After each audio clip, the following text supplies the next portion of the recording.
Hello everyone, welcome back to my channel study with Radha.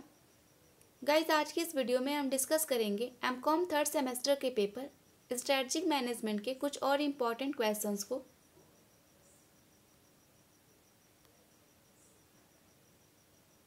First question है हमारा, योजनाबद्ध मानव संसाधन विकास और गतिविधियों के प्रतिरूप को एक संगठन को उसके लक्ष्य को प्राप्त करने में सक्षम बनाने के उद्देश्य से क्या कहा जाता है। तो इसको हम रणनीतिक मानव संसाधन प्रबंधन कहते हैं, यानी कि स्ट्रेटजिक ह्यूमन रिसोर्स मैनेजमेंट इसको कहा जाता है। ठीक है। नेक्स्ट क्वेश्चन है हमारा, एक रणनीति का डॉट डॉट उन बाजारों की सीमा को निर्दिष्ट करता है जिसमें एक संगठन प्रतिस्पर्धा करेगा। तो एक रणनीति जो है वो उसके क्षेत्र, उन क्षेत्रों की सीमाओं को निर्दिष्ट करता है जिसमें एक संगठन प्रतिस्पर्धा करेगा, एक सेगमेंट बना दिया जाता है। ठीक है। तो यहाँ पे करेक्ट स्टेटमेंट होगा हमारा, एक रणनीति का क्षेत्र उन बाजारों की सीमा को निर्दिष्ट करता है जिसमें एक संगठन प्रतिस्पर्धा करेगा। ठीक है। नेक्स्ट क्वेश्चन है हमारा, जो कि असर्शन और रीजन बेस्ड है। असर्शन है हमारा, अधिग्रहण उम्मीदवार का मूल्यांकन करना आवश्यक है। रीजन है, अवांछनीय आश्चर्यों से बचने और रूढ़िवाद सिद्धांत का पालन करने के लिए। तो असर्शन भी हमारा सही है और इसका जो रीज़न है वो उसकी अच्छे से व्याख्या कर रहा है। ठीक है। तो ऑप्शन नंबर सी हमारा करेक्ट हो जाएगा, आर और ए दोनों ही सही है। आर ए की व्याख्या करता है। ठीक है।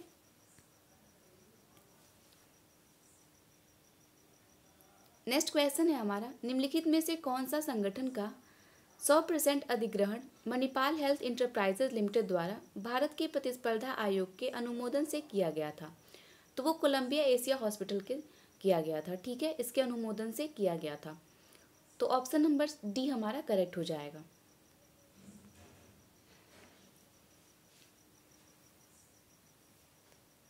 नेक्स्ट क्वेश्चन है हमारा, इलाहाबाद बैंक ने निम्नलिखित में से किस बैंक के साथ समामेलन किया है।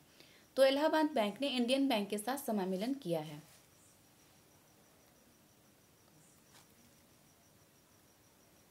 नेक्स्ट क्वेश्चन है हमारा, निम्नलिखित में से कौन सा रणनीतिक प्रबंधन प्रक्रिया का प्रमुख तत्व नहीं है। तो हमारा क्वेश्चन ये पूछ रहा है कि जो स्ट्रेटजिक मैनेजमेंट है उसकी प्रक्रिया का जो मेन एलिमेंट है उसमें से कौन सा नहीं है। तो सूत्रीकरण रणनीति ये भी उसका एलिमेंट है। कार्यान्वयन की रणनीति ये भी स्ट्रेटजिक मैनेजमेंट का मेन एलिमेंट में आता है। मूल्यांकन रणनीति, इवैल्यूएशन स्ट्रेटजी, ये सारे उसके एलिमेंट में शामिल होते हैं स्ट्रेटजिक मैनेजमेंट के। लेकिन प्रशासनिक कार्य सौंपना ये जो है वो स्ट्रेटजिक मैनेजमेंट का एलिमेंट नहीं है। तो ऑप्शन नंबर डी हमारा करेक्ट हो जाएगा, प्रशासनिक कार्य सौंपना। नेक्स्ट क्वेश्चन है हमारा, प्रतिस्पर्धात्मक लाभ के रूप में सबसे अच्छा वर्णित किया जा सकता है। तो प्रतिस्पर्धात्मक लाभ के रूप में सबसे अच्छे तरीके से हम दक्षता में वृद्धि करके ये कर सकते हैं, इसको अच्छे से वर्णित कर सकते हैं। तो ऑप्शन नंबर ए हमारा करेक्ट हो जाएगा, दक्षता में वृद्धि। नेक्स्ट क्वेश्चन है हमारा, किसी कंपनी की सभी संपत्तियों को उनके मूर्त मूल्य पर बेचना कहलाता है। तो किसी कंपनी की सभी संपत्तियों को उनके टेंजिबल वैल्यू पे बेचने को कहते हैं। तो उसको हम कहते हैं परिसमापन, यानी कि लिक्विडेशन। लिक्विडेशन में क्या होता है कि जो कंपनी की संपत्तियां होती हैं, एसेट होते हैं, उनको उनके टेंजिबल वर्थ पे सेल किया जाता है। ठीक है। और इस प्रक्रिया को हम कहते हैं लिक्विडेशन। नेक्स्ट क्वेश्चन है हमारा, लो कॉस्ट डिफरेंशिएशन और फोकस इसके उदाहरण हैं। तो ये व्यापार रणनीतियों के यानी कि बिजनेस स्ट्रैटेजी के एग्जाम्पल हैं। निम्नलिखित को छोड़कर भव्य रणनीतियाँ मानी जाती हैं। तो क्वेश्चन ये पूछ रहा है कि जो दिए हुए हैं ऑप्शंस हैं उसमें से किसको छोड़ के बाकी सारे ऑप्शंस को भव्य रणनीति यानी कि मेन ब्रॉड स्ट्रैटेजी मानी जाती है। तो सामरिक कार्रवाई इकाई इसको छोड़ के यानी कि स्ट्रैटेजिक एक यूनिट को छोड़ के बाकी सारी जो स्ट्रैटेजी है उसको हम ब्रॉड स्ट्रैटेजी के रूप में जानते हैं। ठीक है। तो ऑप्शन बी हमारा करेक्ट हो जाएगा, सामरिक कारोबारी इकाई। नेक्स्ट क्वेश्चन है हमारा, क्षैतिज एकीकरण कब होता है। तो क्षैतिज यानी कि हॉरिजॉन्टल एकीकरण जिसको कहते हैं वो जब होता है जब कोई फर्म किसी प्रमुख प्रतियोगी का अधिग्रहण या विलय कर लेती है। यानी कि कोई फर्म होती है और उसको लगता है कि ये दूसरी फर्म जो है वो उसकी मेन कंपटीटर है, तो उसके साथ वो अमिलगमेशन, मर्जर, इक्विजेशन, ये सारी चीज़ें कर लेती है, तो उसको हम क्षैतिज एकीकरण कहते हैं। ठीक है।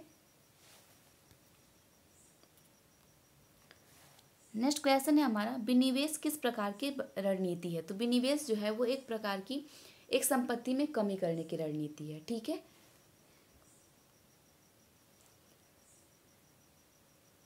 नेक्स्ट क्वेश्चन है हमारा, निम्नलिखित में से किस परिदृश्य में अधिग्रहण की तुलना में एक संयुक्त उद्यम अधिक आकर्षक होने की संभावना है। तो ये क्षैतिज एकीकरण में होता है, क्योंकि इसमें एक कंपनी दूसरे कंपनी के साथ मर्ज कर लेती है, क्योंकि जब उसको लगता है कि सामने वाली कंपनी जो है वो उसकी मेन कंपटीटर है, तो वो उसके साथ मिल जाती है। ठीक है। नेक्स्ट क्वेश्चन है हमारा, निरंतर जीवित रहने का तात्पर्य है। तो इसका तात्पर्य है कि एक टर्न अराउंड हासिल किया गया है जिसमें आगे बहुत कम वृद्धि हुई है। ठीक है। तो इसको निरंतर जीवित रहने का तात्पर्य होता है कि किसी एक टर्न अराउंड में हासिल किया गया जिसमें आगे बढ़ने की बहुत अधिक वृद्धि हुई है। ठीक है। नेक्स्ट क्वेश्चन है हमारा, मैकडोनाल्ड्स यह तय कर रहा है कि चीन में रसोई के उपकरणों के निर्माण में विस्तार किया जाए या नहीं। यह निर्णय किस स्तर पर किए जाने की संभावना है।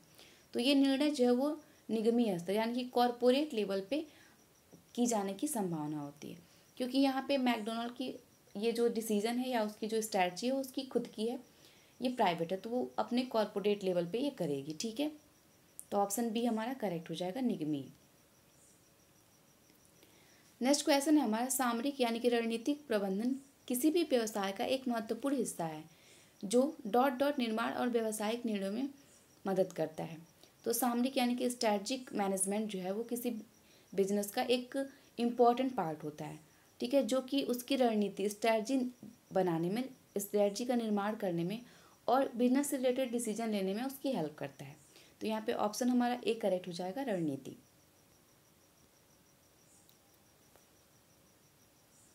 नेक्स्ट क्वेश्चन है हमारा, निम्नलिखित में से कौन सा सूक्ष्म पर्यावरण का हिस्सा नहीं है। तो तकनीकी जो है यानी कि टेक्नोलॉजी जो है वो सूक्ष्म पर्यावरण माइक्रो इन्वायरमेंट का हिस्सा नहीं है।